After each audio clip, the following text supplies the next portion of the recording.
J'ai ouvert le frigo et j'ai eu un haut le cœur. Un smoothie oublié avait pris l'air. Le pad thai de Lorraine s'était liquéfié et coulait à travers la boîte à emporter. Et l'évier? Toujours plein. 3 semaines plus tard, le shaker protéiné de Marc s'était transformé en arme biologique. C'est alors que j'ai vu le mot « plié » collé au placard. Écrit au marqueur, en majuscule, « Ne touche pas à nos affaires ». Signé d'un cœur, comme si ça rendait ça mignon. Pas de merci. Pas d'excuse pour m'avoir laissé le loyer. Pas de loyer du tout, en fait. Ils m'ont prévenu 2 jours avant le mois de juin. Lorraine est arrivée avec une valise et des lunettes de soleil, même à l'intérieur. On part faire un tour en Europe avec nos sacs à dos tout l'été. Marc a ajouté « C'est toi qui es stable, tu t'en sortiras toujours ». Zoé a acquiescé solennellement, comme s'il s'agissait d'une décision collective approuvée par un comité. « Oh, et ne laisse personne toucher mes cristaux, ils sont en train de se recharger. » Puis boum. Ils étaient repartis. 3 chambres, 3 piles de linge sale. Et un idiot, moi, légalement marié au bail. Je leur ai demandé de payer le loyer via Venmo. Zoé a réagi avec un cœur. C'était la seule réponse. J'aurais dû m'y attendre. C'était moi qui payais la facture d'électricité juste pour en finir. Qui a réparé le Wi-Fi? Qui a racheté du papier toilette alors que tout le monde le traitait comme une subvention de l'État? Une fois, ils m'ont demandé si je pouvais leur envoyer de l'argent via Venmo pour Uber Eats, jusqu'à vendredi. C'était en mars. Je me suis dit qu'ils étaient juste excités, que c'était spontané, que je pouvais m'en occuper. Après tout, j'étais fiable. Puis j'ai nettoyé leur désordre. J'ai jeté leurs restes pourris, lavé les chaussettes de Marc avec fébraise et regardé fixement le siphon de la salle de bain bouché par le masque capillaire à l'avoine de Zoé. J'ai pris une grande inspiration et j'ai ouvert mon ordinateur portable. Airbnb, Craigslist, Facebook Marketplace. Leur chambre ne servait non plus seulement à accumuler la poussière. Elle générait des profits. Chaque week-end, leur lit était réservé. Chaque semaine, je payais mon loyer. Et quand ils rentraient à la maison, même leur placard était vide. Ils m'avaient dit « Ne touche pas à nos affaires ». Alors j'ai touché à leur source de revenus. Je n'étais pas censée être celle qui se retrouvait avec le bébé sur les bras. Mais d'une manière ou d'une autre, c'était toujours moi. Quand j'étais petite, ma mère me disait « Si tu ne ranges pas, personne ne le fera ». Je pensais qu'elle parlait de la vaisselle. En fait, elle parlait de tout. J'ai été la première de ma famille à aller à l'université. J'avais 2 emplois, je suivais des cours du soir et je remplissais tous les formulaires moi-même. Je n'ai jamais demandé d'aide. À l'université, quand ma colocataire a cassé notre micro-ondes, j'en ai simplement acheté un nouveau. Quand un ami oubliait sa part de l'Airbnb, je la payais. J'étais la fille que les gens appelaient quand leur vie était en ruine, mais que personne n'invitait quand tout allait bien. Être fiable signifiait ne jamais être vu. Alors quand j'ai emménagé avec Lorraine, Marc et Zoé, je ne pensais pas que j'allais devenir leur propriétaire. Mais nous y voilà. Ça a commencé petit. J'ai payé la caution pour le Wi-Fi. J'ai mis en place les services publics.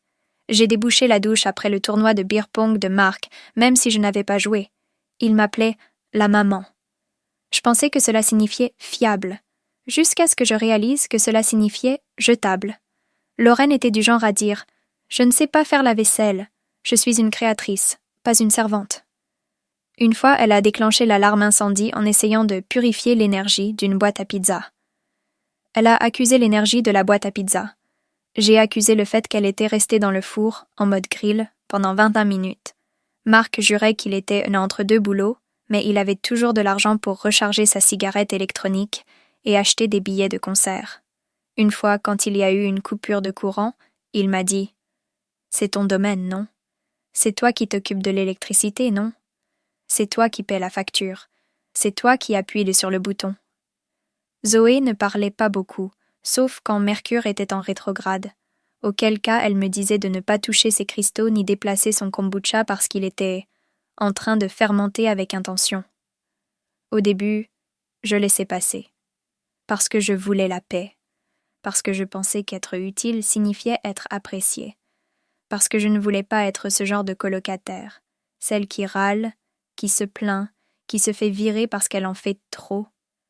Être la copine maman signifiait que je devais nettoyer après la fête à laquelle je n'étais pas invitée. Mais quelque chose a changé quand ils ont laissé ce mot. Ne touche pas à nos affaires. Pas « merci de nous avoir couvertes ». Pas « on sera de retour en août et voici notre part ». Juste un ordre, comme s'ils avaient déjà décidé « Emma va nettoyer, Emma va payer, Emma ne dira pas un mot ». Et peut-être avait-il raison, pendant un certain temps. Mais dès que j'ai vu ce mot, quelque chose s'est brisé en moi. Je ne voulais plus être utile. Je voulais qu'on se souvienne de moi. Le lendemain de leur départ, les poubelles débordaient. Les briques de lait d'avoine de Lorraine, les canettes de bière de Marc, les sachets de thé de Zoé, ceux avec des affirmations qui murmuraient des choses comme « reste calme », pendant que je me demandais si j'allais vendre son diffuseur sur Craigslist. J'ai envoyé un message au groupe. Moi. Salut, juste pour savoir, vous avez une idée de quand vous allez payer le loyer? Lorraine. J'ai complètement oublié. Tu peux nous dépanner et on s'arrangera après la Croatie. Zoé. Je t'aime. Marc. Envoi d'un mème montrant quelqu'un fouillant dans les coussins du canapé à la recherche de monnaie. Je n'ai pas ri. J'ai actualisé mon application bancaire 5 fois, comme si les chiffres allaient changer. J'ai bu du café filtre pendant que leur machine à expresso à $800 ronronnait comme une voiture de luxe. J'ai cherché sur Google « Peut-on être expulsé si seulement la moitié du bail est signé ?» Puis j'ai effacé mon historique de recherche. Je ne pouvais même pas me permettre la honte. Il ne me restait plus que $200 avant d'être à découvert. Mon dernier paiement en tant que freelance n'avait pas encore été encaissé, mais leur mixeur était toujours posé sur le comptoir, comme un hôtel dédié à l'espace perdu. La machine à expresso s'allumait toutes les 10 minutes, comme si elle respirait. Ils avaient que tout laissé derrière eux, sauf leurs responsabilités. Puis les lettres du propriétaire ont commencé à arriver. Les derniers avis, les frais de retard. Le nom de Lorraine ne figurait même pas sur le bail. Elle disait qu'elle ne croyait pas au contrat. Marc m'a envoyé $40 sur Venmo avec la mention « pour les bonnes vibrations », comme si les bonnes vibrations pouvaient payer les frais de retard. Le loyer était de $2200. Je me réveillais avec les bâtons d'encens de Zoé qui brûlaient encore dans sa chambre. L'un d'eux a déclenché le détecteur de fumée à 3 heures du matin. Je suis montée sur une chaise et j'ai agité une plaque de cuisson vers le plafond jusqu'à ce qu'il s'éteigne. J'ai pris une photo et je l'ai envoyée au groupe. Moi. Rappel. Le loyer est toujours dû. Et s'il vous plaît, plus de risque d'incendie. Marc. T'es vraiment une balance lol. Lorraine. Respire, chérie. On est en Europe, on se déconnecte. Puis elle a publié une story. Elle tenait un cocktail sur un bateau avec la légende « Je lâche prise sur le stress et les énergies toxiques ». J'ai éteint mon téléphone. Ce week-end-là, en passant devant la chambre de Zoé, j'ai trouvé ses coups cristaux de recharge, éparpillés sur son bureau, sous une bouteille de vodka à moitié vide. L'un d'eux avait encore son ticket de caisse, provenant d'Urban Outfitters. Je suis restée là longtemps. Je n'étais ni en colère, ni triste. Juste. Fini. J'ai regardé autour de moi et j'ai réalisé que cette maison ne me semblait plus être la mienne, mais plutôt une exposition de musée intitulée « Les femmes qui ne se plaignaient pas ». Et j'étais la conservatrice. C'était le moment où tout s'est cristallisé. Ils ne m'avaient pas simplement oublié. Ils m'avaient laissé derrière eux, comme un déchet, comme l'adulte qu'ils n'avaient jamais prévu de devenir, et s'ils ne voulaient pas que je touche à leurs affaires, peut-être que des étrangers le feraient. Le loyer était dû dans 4 jours. J'avais $73,16 sur mon compte courant. La chambre de Marc contenait une enceinte à $600. Le placard de Lorraine ressemblait à un vomi de Coachella sur une carte de crédit. Des pantalons de yoga, issus du commerce équitable, à $300, encore étiquetés. La commode de Zoé avait un tiroir fermé à clé avec une étiquette « Ne pas ouvrir. Mon énergie est là-dedans. » Je n'avais plus d'énergie, ni d'option. Je leur ai envoyé un dernier SMS. Moi. Dernier appel, je veux votre loyer vendredi, sinon je sous-loue vos chambres. Lorraine. Emma. Non. C'est une limite à ne pas franchir. Nos affaires sont là-bas. Zoé. Tu ne peux pas compromettre notre aura comme ça? Marc. Non, mais sérieusement, ne fais pas ça. Mon herbe est dans le tiroir à chaussettes. Le soir même, Lorraine a posté un boomerang depuis Mykonos. Elle et Zoé trinquaient en bikini avec des cocktails hors de prix. La légende? Être adulte, c'est une arnaque. Puis Marc est passé en direct. Ivre, torse nu, riant avec deux inconnus dans une auberge de jeunesse. Il a dit, je cite, « Yo, merci à notre pote Emma d'avoir tenu le fort. C'est notre petite maman qui paie le loyer. » « Ouais, Team Emma !» a crié quelqu'un en arrière-plan. Les commentaires étaient remplis de LMAO et d'emojis « Elle est la vraie MVP ». J'ai fixé l'écran jusqu'à ce qu'il devienne flou, puis j'ai fermé l'application et j'ai ouvert Airbnb. J'ai fixé la page des annonces pendant 20 minutes. Une partie de moi s'attendait à ce que l'univers me frappe d'un coup de foudre. L'autre partie voulait publier l'annonce et offrir le diffuseur en prime. Je me suis dit que ce n'était pas de la vengeance. C'était le loyer. C'était la survie. C'était juste. J'ai commencé par la chambre de Marc. J'ai nettoyé, défait le lit, aspergé de feuilles braises. J'ai pris des photos. Je les ai postées sous le nom de l'annonce. Endroit sympa en centre-ville. Appartement partagé avec bonne ambiance. La première réservation est arrivée 6 heures plus tard. $180 pour le week-end. J'ai crié dans un oreiller. Puis j'ai fait la chambre de Zoé. J'ai transféré son tiroir énergétique dans une boîte à chaussures que j'ai scellée avec du ruban adhésif. J'ai écrit dessus « Ne pas déranger le vortex ». Je l'ai rangé dans le placard. J'ai pris de nouvelles photos.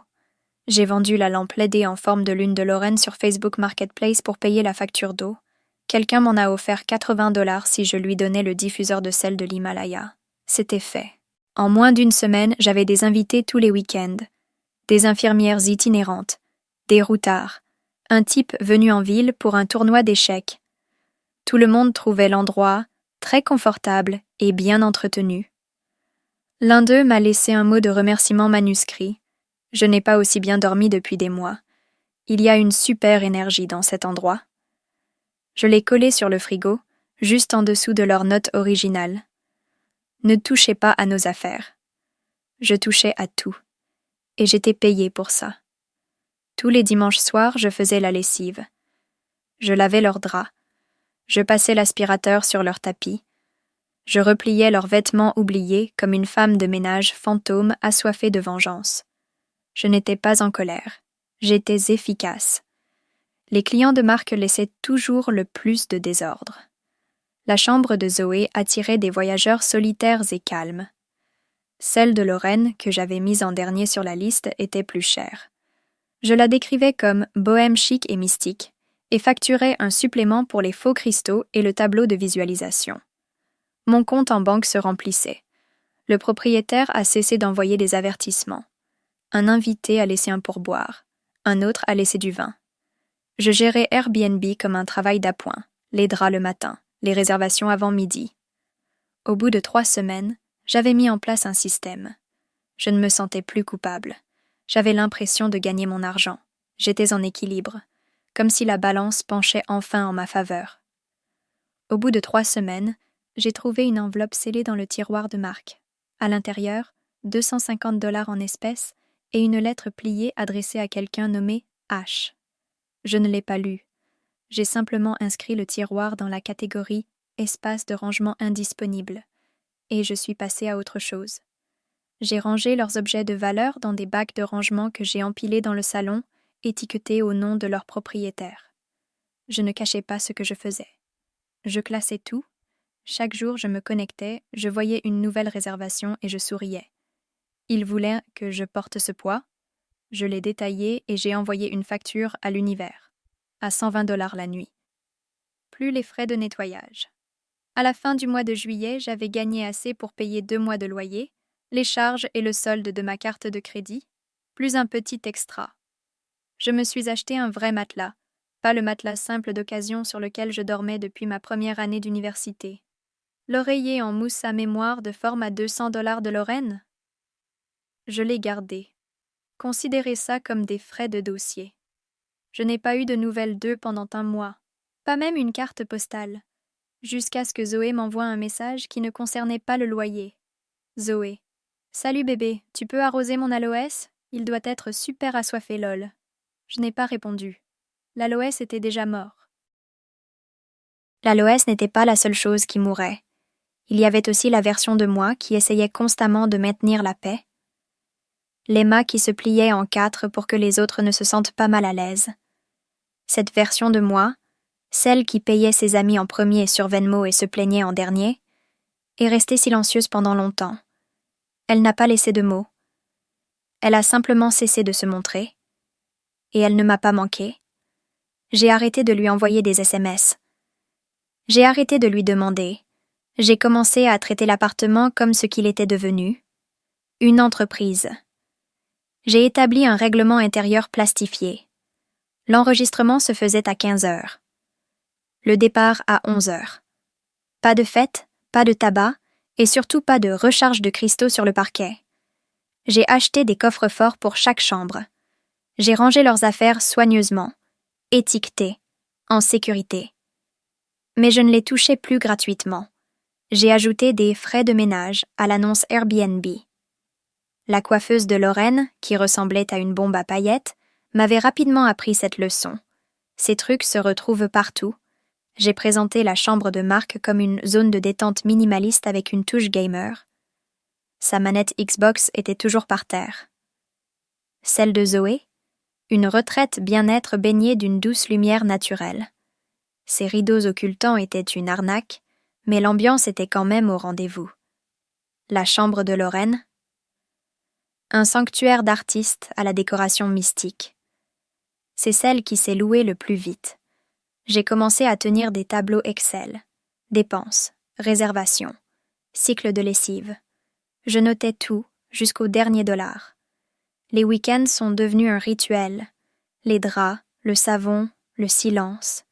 Défait les lits, lancer la machine à laver, réapprovisionner le placard raté, la contribution de Zoé, principalement de la menthe poivrée périmée. Puis, j'allumais une bougie dans ma chambre, m'asseyais sur mon nouveau matelas et écoutais le silence. Je n'avais pas réalisé à quel point ils étaient bruyants avant leur départ. Même dans le silence, ils occupèrent de l'espace. Maintenant, cet espace était à moi. Je suis devenue créative. J'ai proposé des tarifs week-end avec visite guidée locale, c'est-à-dire un PDF des endroits que j'aimais. J'ai publié les chambres sur d'autres plateformes et fait de la promotion croisée dans des groupes de logements étudiants. La demande a explosé. J'ai remboursé 2 cartes de crédit. J'ai acheté de nouveaux draps, en coton égyptien, du haut de gamme. J'ai même gagné un peu d'argent en revendant des objets qu'ils avaient oubliés. Le sweat à capuche vintage de marque qui empestait l'axe. 30 $ sur Depop. Le kit d'huiles essentielles non ouvertes de Zoé. 60 $ sur Facebook Marketplace. La lampe annulaire à moitié cassée de Lorraine? Quelqu'un l'a payé 25 $, telle quelle. L'économie des influenceurs. Que Dieu la bénisse. Un client a laissé un message vocal. Honnêtement, cet endroit était tellement paisible. On voyait bien que quelqu'un qui tenait vraiment à cet endroit vivait ici. Ça m'a touchée, parce que je tenais vraiment à cet endroit, mais plus à eux. Puis, un soir, j'ai reçu un appel d'un numéro inconnu. C'était une femme, à la voix aiguë et agacée. « Bonjour, je suis la mère de Marc. Il m'a dit que vous louiez sa chambre, avec ses affaires encore à l'intérieur. C'est illégal, vous savez. » Je n'ai pas bronché. En fait, c'est moi qui suis sur le bail. Pas lui. Le loyer est en retard, et toutes ses affaires sont entreposées en lieu sûr mais pas librement accessibles. Bon, je vais contacter un avocat. Très bien.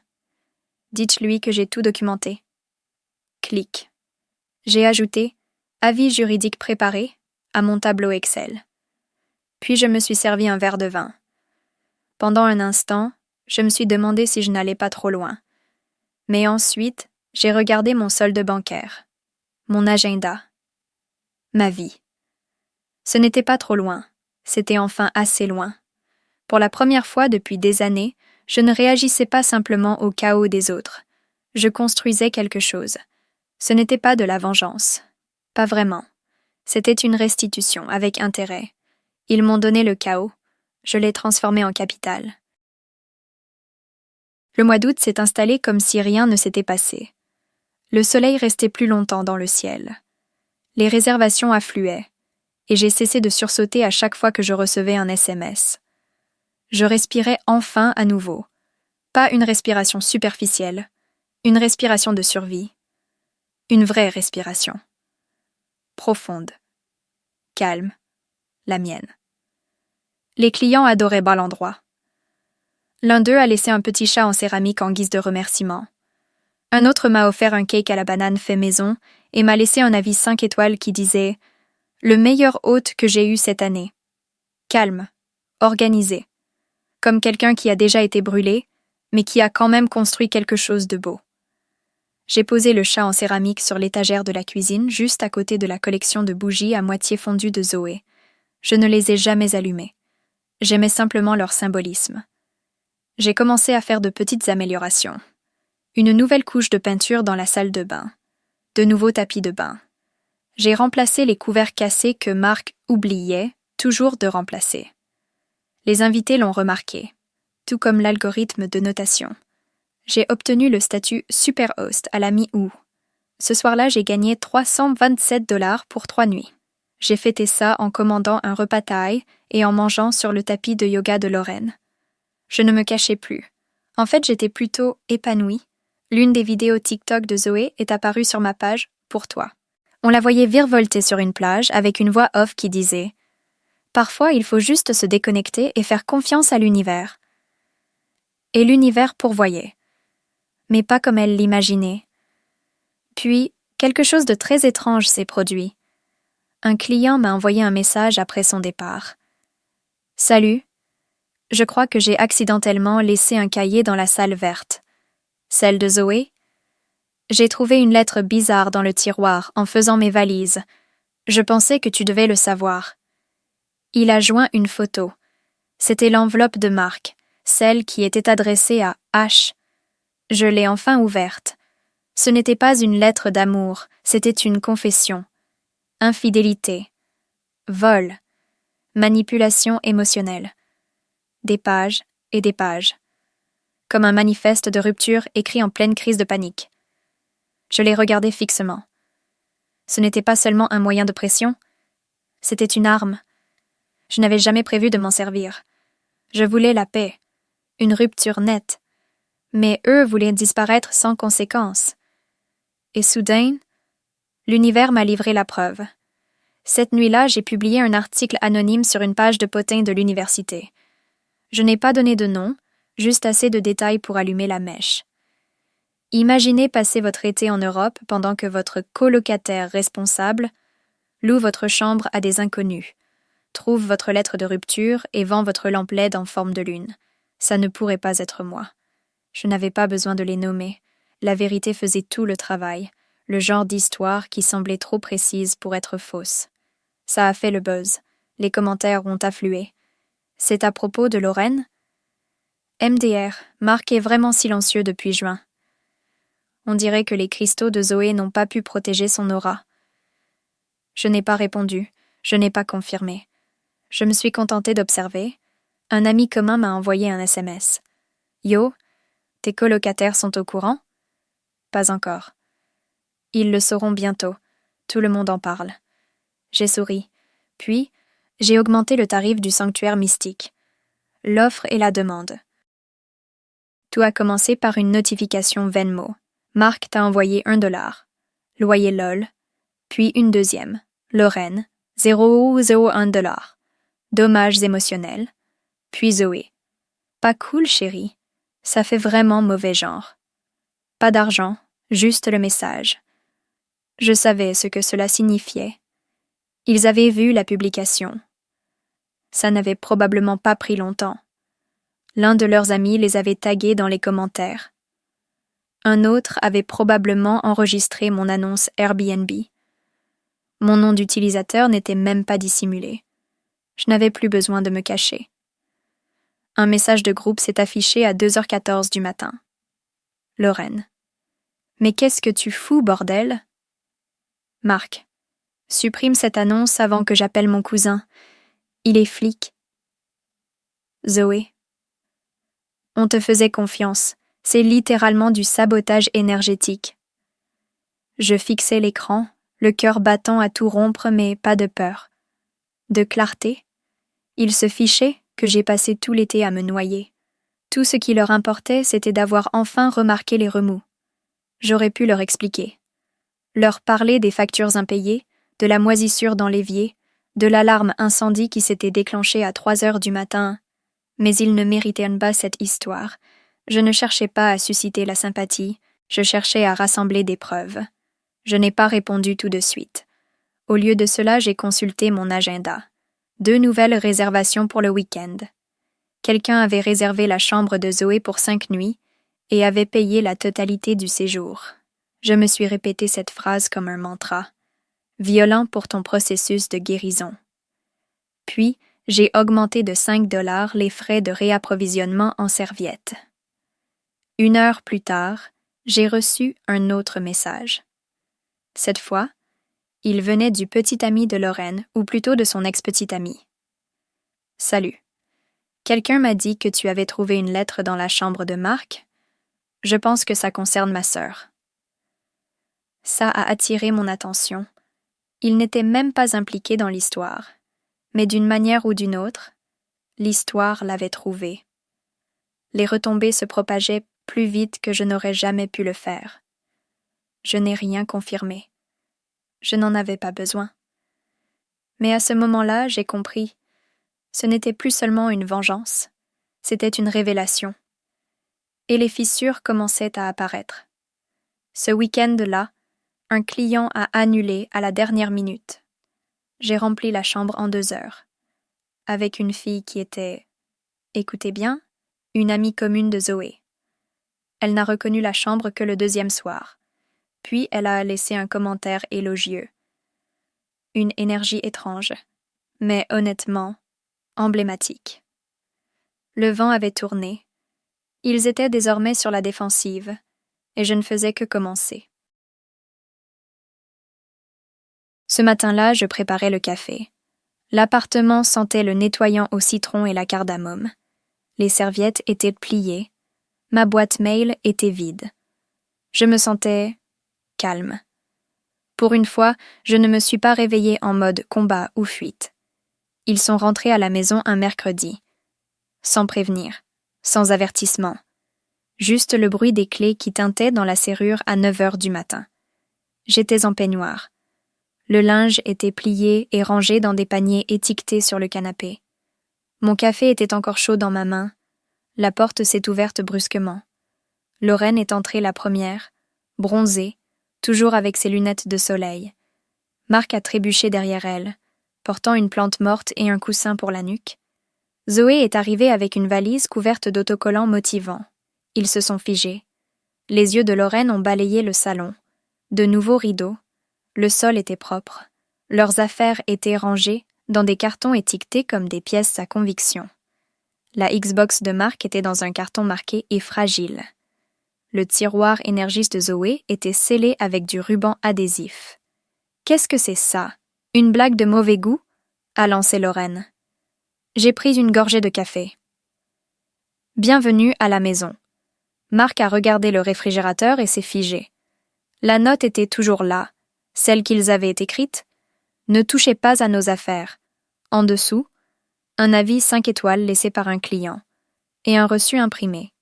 840 $, le montant versé par Airbnb. Tu as loué nos chambres, a-t-il crié. J'ai payé le loyer. J'ai nettoyé le désordre. J'ai plié votre linge. J'ai pensé qu'il était temps que je récupère quelque chose. C'est illégal? A sifflé Lorraine. J'ai des droits. En fait, tu n'es pas sur le bail. Et j'avais légalement le droit de sous-louer les chambres en vertu de l'accord que tu as abandonné en quittant le pays sans préavis. Zoé a commencé à arracher le ruban adhésif de son tiroir Vortex. On a touché à mes affaires. Mon aura est perturbée.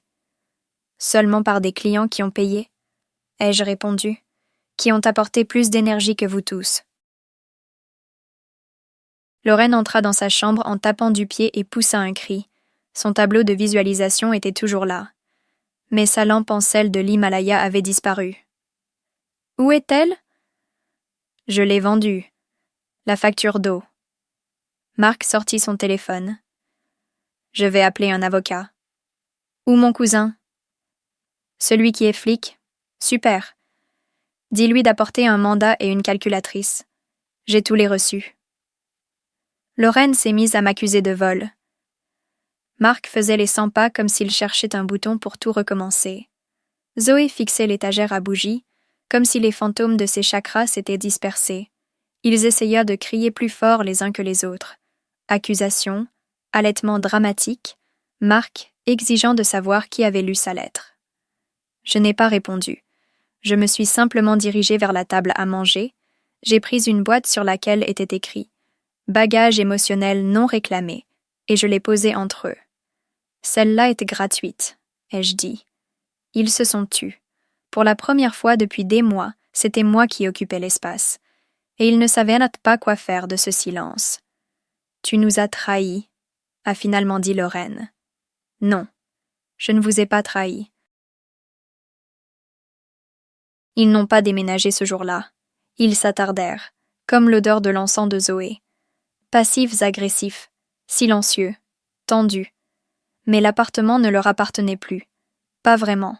Chaque étagère, chaque tiroir, chaque heure de silence leur rappelait « quelqu'un d'autre avait vécu ici », et elle s'en occupait mieux.